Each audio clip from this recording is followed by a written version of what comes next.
یو کتره مونږ ملنګان د اورنګزیب په بادشاهۍ څه کوو مونږ ملنګان د اورنګزیب په بادشاهۍ څه کوو څوک درته وایي چې کیسې د شاهجهان ووایه او زړه پې سپکېږي راځه یو بل ته شعرونه وایو زه د رحمان وایم ته د خوشحال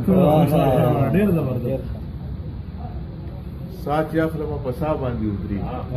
سا چې اخلمه په سا باندې ودرېږي نن مې زړه جوړ په رښتیا باندې ودرېږي او ستا د یاد سوري به څنګه اوس رانیسم هوا کله په هوا باندې دوه سترګې تل یو تن ته نشي کتلی دوه سترګې تل یو تن ته نشي کتلی سبا له خیر دی د بل چا شاشنا دا گلابی ماښام زما په نوم کا نن له زما صرف دا نظم د زړه آئینه دې ته وایي لږ دا شور کم کړه د دې زړې کمرې زړه قد آدم آئینه د دې زړې کمرې زړه قد آدم آئینه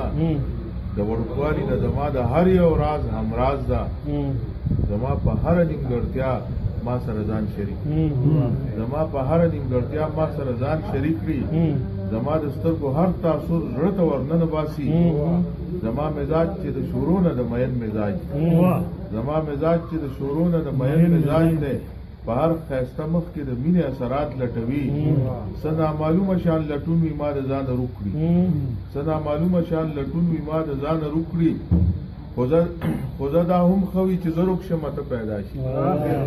خو زه دا هم ښه وي چې زه روک شم ته پیدا شي ته چې زما د سودایي زړه مثالي ښکلا یې زما د زړه نه رابهر شي مخامخ ودرېږي ته چې زما د سودایي زړه مثالي ښکلا یې زما د زړه نه رابهر شي مخامخ ودرېږي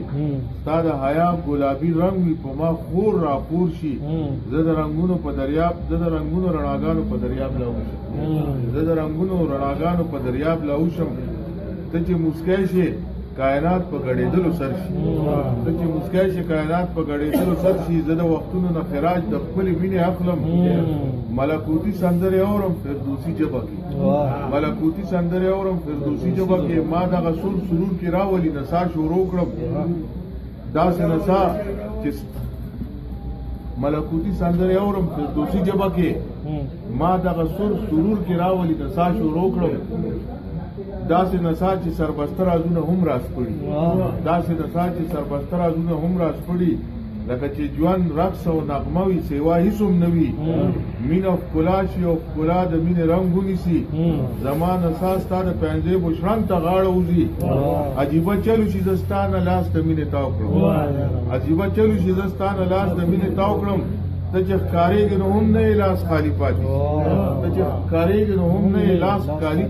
خالي پاتې شي زه د خپل ځانه لاس چاپېره کړم پوهه نه شم